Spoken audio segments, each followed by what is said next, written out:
We are floating like butterflies and stinging like bees. Rumble, you two badass jet pilots, rumble.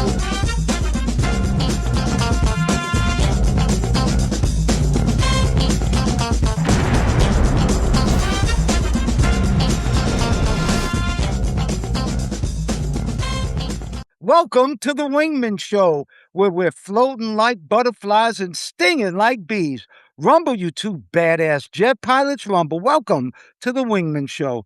My name is Commander Drew Brown. My wingman, my friend, the guy who always watches my 6 o'clock, is my main man, Dr. Paul Thompson. How are you today, Brother Paul?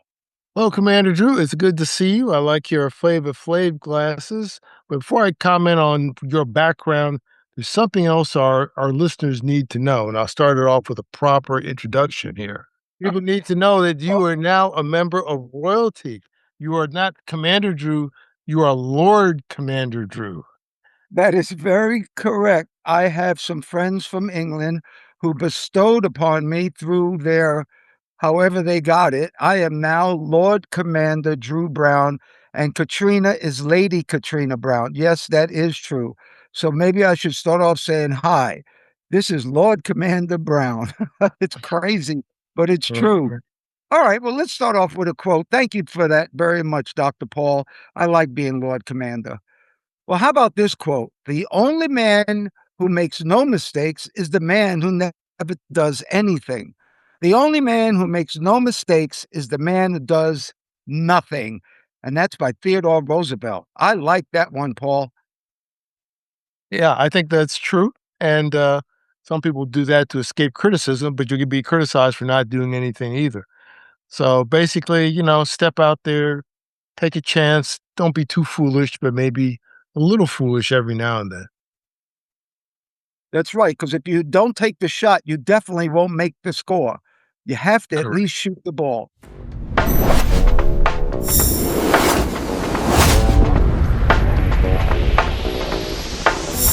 All right, today's title is really important. How to get more men to try therapy. And let me tell you, it works. So I want to tell you right now, I've used therapy, I will use therapy, and it has helped me greatly. You know, somewhere along the way, men got handed this invisible rule book. Page 1, don't talk about your feelings. Page 2, if it hurts, walk it off. Page 3, if all else fails, say I'm fine. Bad rule book, Dr. Paul, don't you think? Yeah. Yeah, I think so. The problem is that rule book is getting a lot of guys in trouble. They got anxiety, depression, stress, trauma, all things quietly piling up while they're still saying, I've got it and I'm good, but maybe they aren't good, Commander Drew. No, they're not. And it's not just one type of guy, Dr. Paul. Young, old, black, white, Latino, Asian, men from every background are carrying more weight on the inside than anybody can see. It's hard to be a man thinking that you're tough all the time, Paul. Yeah, the thing is that struggling doesn't always look like somebody crying in a corner. It can look like just not sleeping or sleeping all day, which is a worse problem. Maybe it looks like snapping at people over nothing, small stuff, or just disappearing from friends, hobbies, and things you used to do, things you used to love. And it might be the guy who used to hoop every weekend and now he never shows up, or the coworker who's always too tired. How about the dad who's physically there, but mentally he's checked out all the time, Paul? Yeah, if you got those kinds of changes where you got trouble concentrating, you're losing interest in stuff you used to like, you're constantly pissed off, you're irritable, those are warning signs that are going off in the cockpit, Commander Drew. It's not a character flaw, it's a warning sign. That's very true. And now when people hear therapy, a lot of men are picturing lying on a couch while somebody else asks, "Does that make you feel?" every 5 seconds. Hard pass, right? That's not how it is, Paul, is it? Yeah, real therapy is something that's a lot simpler. It's a safe place to talk, to be honest, and you don't have to pretend that you're okay when you're really not. Got no cape, got no magic wand, there's no judge's robe, just a trained human being trying to help you unpack that load that you're carrying, Commander Drew. And I didn't realize this, but most guys don't want someone to fix them. They want to be heard. They want tools. They want to stop feeling like they're one bad day away from losing it. That's exactly where therapy shines. It gives you a playbook instead of leaving you to guess all the time how you're feeling. Right. Yeah, one of the big myths is that therapy means someone tells you exactly what to do. But in reality, you're the one's got to do the work. Therapist is more like a trainer in the gym, helping you do the not helping you do the lift, but guiding you on the proper form. That's a great analogy, Dr. Paul. And that's exactly the truth. They help you figure out what you're feeling, why you react the way you do, and how to respond differently the next time. They're not the hero of your story. You are. They're just handing you better tools for your toolbox so you can work a lot better. Yeah. And when men start talking, really talking, it's like releasing pressure from a valve. That you got a tight chest, maybe you're constantly angry, feeling numb. That starts to loosen up when you start carrying the load all by yourself. And let's be clear, needing help doesn't mean you're broken. It means you're human. If so many men deal with depression or anxiety, you are absolutely not alone in this. This is a place where you're not to be judged, where people are just listening to you. Huh, Paul? Yeah, a lot of men were never shown to talk about emotions. Well, we sure didn't do that. It's not a personality flaw. That's just a missing skill, but it's a skill you can learn. Therapy just speeds up that learning curve, Commander Drew. Yeah, and it's not just about fixing pain. It's about becoming a better communicator, a better partner, a better father, a better friend. Strong isn't never struggling. Strong is saying, I'm struggling and I'm getting help. And then in the 11 facts in life, it actually says power is asking for help and using it, Paul. So if you notice those signs yourself, where you're kind of pulling away, you feel numb, don't enjoy anything, or you got a constant heaviness all around you, might be time to talk to somebody, maybe a doctor, a counselor, or a good therapist. Just start the conversation. And if you notice it in another man, please don't lecture him. Check in. Ask how he's really doing. Listen more than you talk. Sometimes knowing one person actually cares is the crack that'll actually let that light in.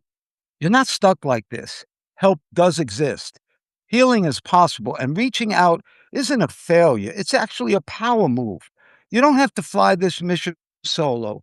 There are wingmen out there ready to help you land safely. How about some more good news, Dr. Paul? Yeah, I'm ready. All right. Here's something that'll blow your mind. Believe it or not, in one single year, scientists just discovered 1,121 new marine species. That's not over decades. That's just one year. And parts of the ocean that we've barely ever touched, Paul. Yeah. And these aren't just tiny, forgettable organisms. We're talking about creatures like the ghost shark. Never heard of a ghost shark. That's a deep sea animal that's been around for nearly 400 million years. That's older than the dinosaurs and still largely a mystery. Wow. There's also a worm that lives inside what scientists are calling a glass castle. It's basically a crystal like sponge structure deep, deep in the ocean. It's like discovering an alien city right here on Earth, Paul. Yeah. And here's a bigger picture. We estimate there are about 8.7 million species on the planet. We've only identified about 1.2 million so far. Wow. That's only about 86% of life on Earth.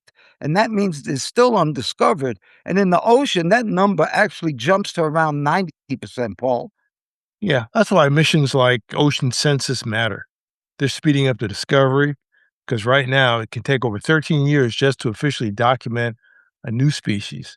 And some may disappear before we even know they exist, Commander Drew. Wow. But the good news is we're getting better, faster, and more connected globally. Scientists across 80 plus countries are teaming up now, sharing data in real time and uncovering life at a pace we've never seen before. Mm. So while we're spending billions searching for life on other planets, we're still uncovering more ecosystems right here in our own oceans on Earth. And that's the part I love. We're not done exploring, not even close. There's still mystery, still discovery. and still a chance for all of us to protect something incredible right here at home.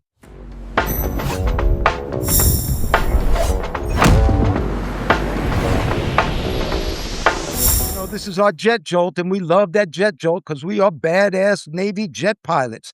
And if you ever want to see us and you're listening to us on Apple Podcasts, just turn on YouTube. We have a bunch of shows, and you can get to see how Dr. Paul and Doc Gable really looks. So here's the jet jolt. Here's a wild thought. It's estimated that around 80% of the world's population has never flown in an airplane, not even once. Think about that. For a lot of people, the idea of looking down at the clouds from above is just science fiction, not Tuesday travel, Paul. Yeah, and for many of us, flying has become normal. Now, we might complain about legroom or peanuts while we're quietly crossing the oceans in just half a day. The truth is, every flight is a front row seat to how big and connected the world really is, Commander Drew.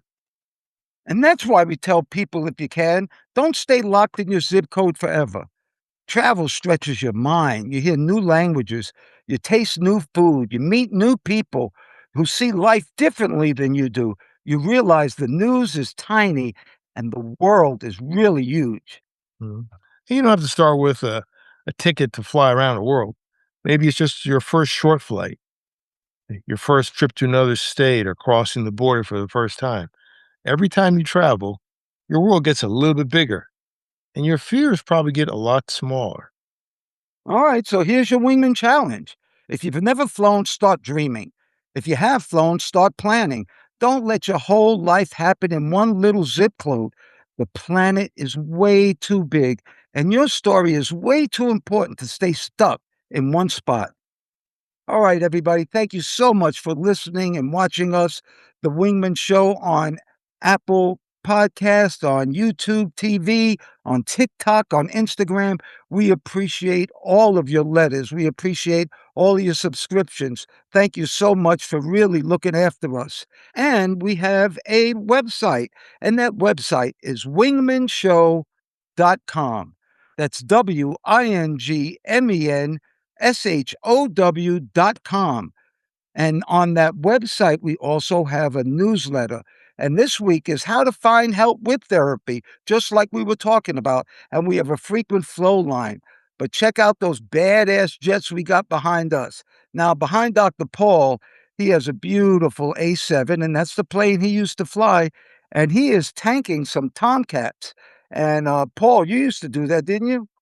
Yeah, I did. That's not a picture of me. Those are different squadrons, but did that a lot. I guess that was the old technology. I think the F-18s do it too. Like everybody can give and receive gas. They sure do. We used to have to do a lot of last night tanking, and that was something else to be up there with the only gas in the sky. But also, check out those jets behind me. I have Dark Gable and Ebony, two badass black Navy jet pilots flying around the sky in AI. And once again, like I told you, if you want to see how we look like, all of you Apple Podcast listeners, check us out on YouTube. We'd really like that. Now, everybody out there, realize Ace is not a human being. He's just an AI chat box, and he's our wingman. He's not 100% correct all the time, but I will tell you this, he's an incredible tool that everyone could really use.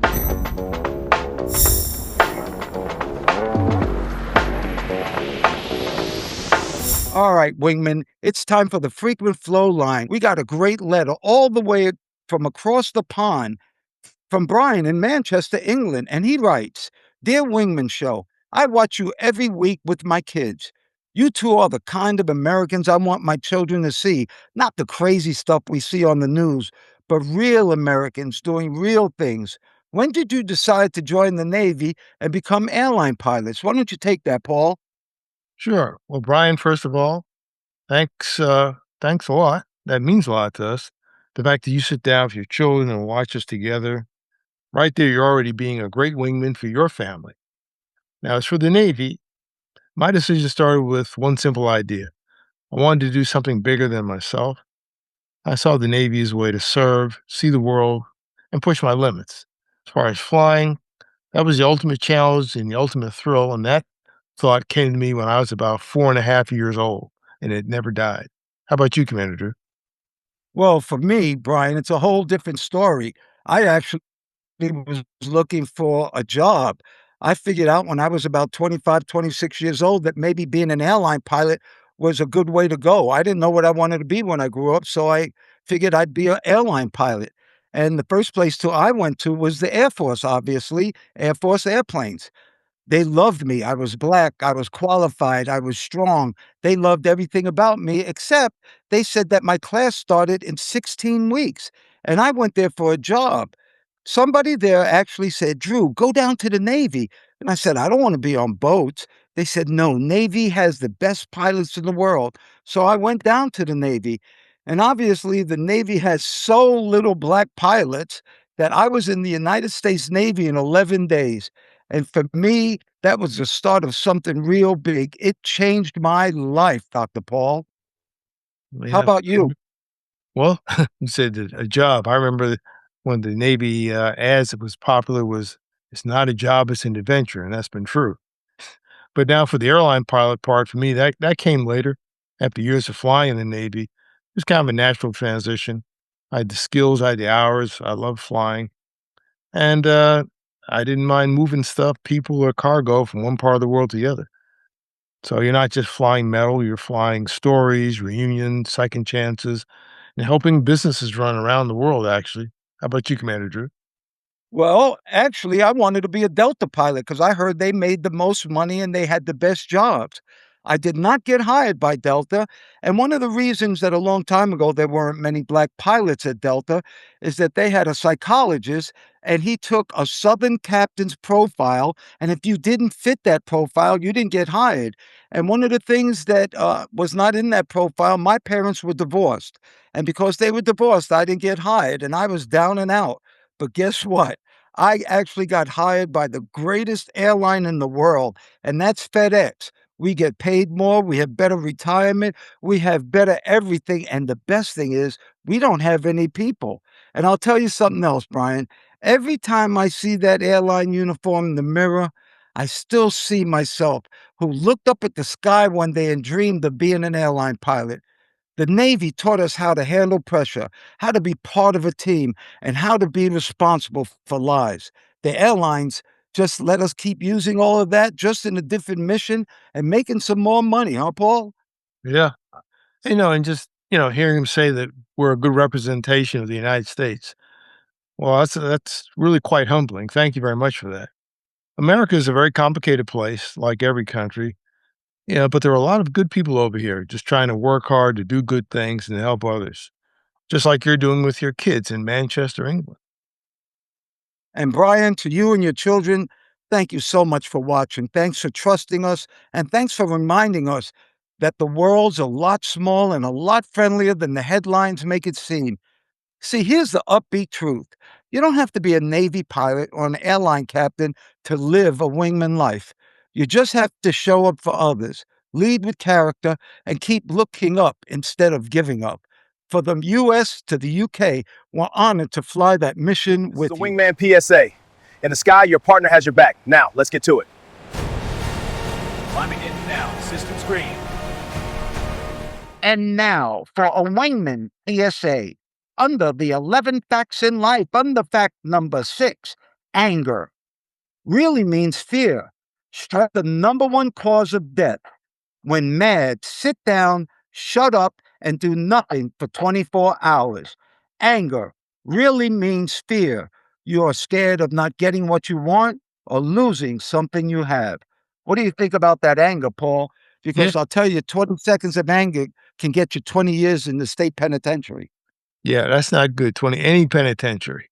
Never been jailed, don't want to be jailed. I visited people in jail. It's not a place to go. Yeah, and one thing people have to do, and I see a lack of that in generations coming up now, and older people, not just teenagers.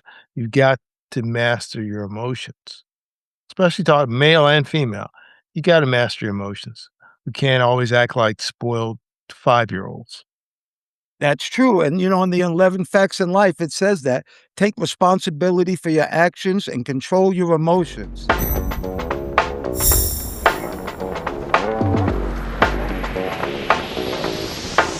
All right, Wingman family, it's now time for the gouge. Now, remember, in naval aviation, the gouge is some real shit. It's not polished up briefing. It's stuff you really need to know, but sometimes nobody tells you. So, we're going to give Ace a big gouge question. We're going to go right up to Ace with this big one. Hey, what's the gouge on success that nobody tells young people today?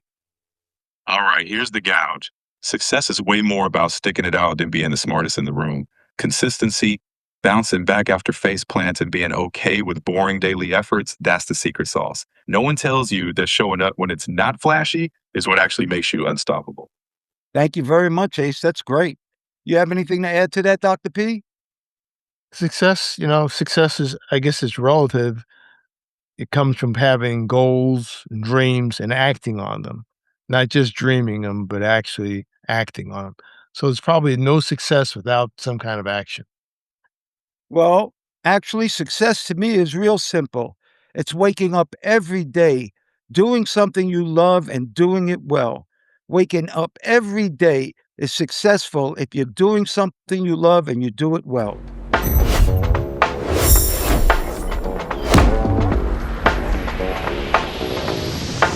All right, everybody, it's now time for our Wingman story. And you know we love Wingman stories because we always like to talk about people who help others. That's what the Wingman Show is all about, showing people that others are helping all the time. So, Wingman, today's story isn't about jets or carriers, it's about a classroom, chalkboard, and a kid who decides to use his strength for somebody else. One kid is a star in school and on the field, the other is quietly trying not to be noticed at all. First, let's meet Charlie O. He's black. He's a big time athlete for his age. He's tall. He's fast. He's a kid. Everybody wants to be on their team. But here's a twist. He's also really good at math and reading. At home, his family's doing okay. They have steady jobs, stable income, stable household. Lots of talk about grades, goals, characters, types of things we talk about on this show, Commander Drew. Yes, and then there's Tyler. You see, Tyler's white. He lives with his mom, and money is tight. His dad left, and the hole he left behind feels bigger than the house. Tyler's smart, but school feels like a daily exam. And what's wrong with me? Especially when it comes to math and reading. And yeah, some kids have laughed at him when he gets answers wrong. It's not good. Yeah. And every day, Charlie O finishes his work early. Every day, Tyler stares at his worksheet like it's written in code. The teacher tries to help, but one adult and a room full of kids only stretches so far. Tyler hears the whispers, the little jokes about him being kind of slow. Even when they're quiet, they echo in his head. So what happens is Tyler starts doing what a lot of kids do. He acts like he doesn't really care anymore. He cracks jokes at first so nobody sees how much it really hurts. He turns in work half done, shrugs and pretends it's no big deal. Inside, though, he's convinced everybody's right about him. Mm. But one day, the teacher announces partner practice. So the desks scrape together and the kids pair up fast.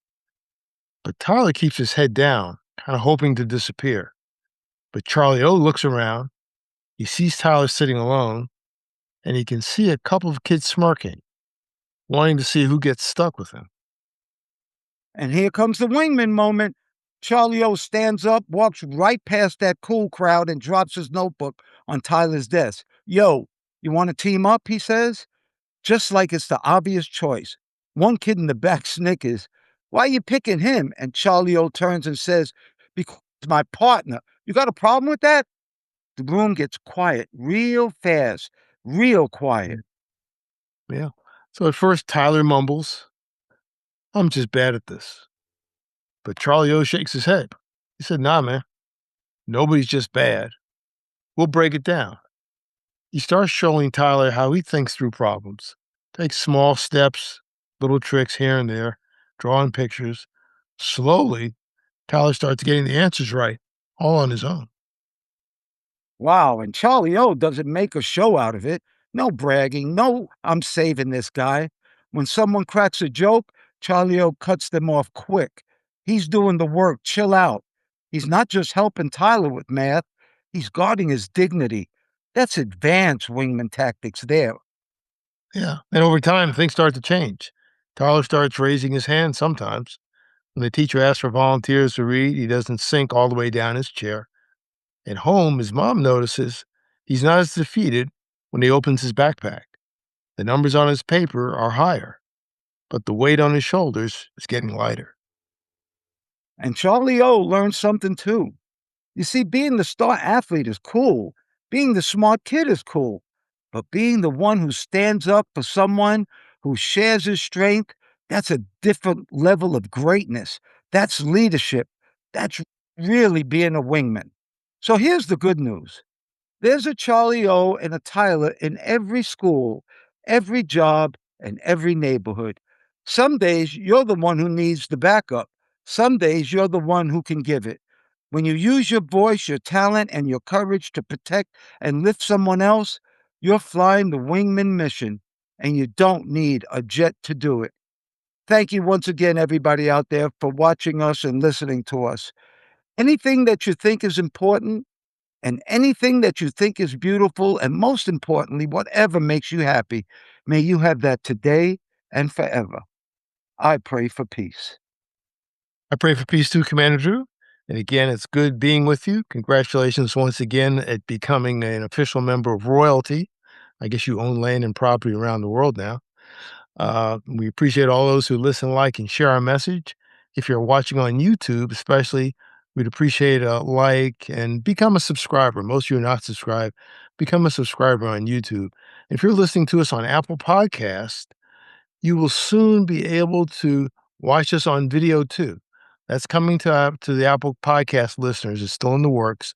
We hope to have that worked out, but you'll be able to see us or hear us. You'll have the choice if you're listening on Apple Podcasts. In any case, we look forward to speaking to you again real soon. And until that Apple Podcast does come out, you can always watch us on YouTube. Behold, Lord Commander Drew. My lady Katrina Brown, you are radiant. Thank you once again, Dr. Paul Thompson, my friend. Thank you for your love, your time, and that's something that we won't ever get back. I want to thank all the listeners, too. Thank you so much for doing the show, Dr. Paul. We're jamming. Well, thank you, Mr. Drew, for inviting me on. Always good to talk to you. And ladies and gentlemen, please remember to like, share, and subscribe to this podcast or any of the podcasts. If you're looking at YouTube, they say smash the like button. Don't smash it. Just press it gently and refer to use as a link to all your friends. You can also look at us on our website, wingmenshow.com, WINGMEN show, SHOW.com, altogether, wingmenshow.com. And we hope to see you in the future. Thanks again, Mr. Drew. Oh, you're welcome. And we're still floating like butterflies and stinging like bees. Rumble, you badass jet pilots, rumble. May there be peace on earth, and goodwill towards all men and women.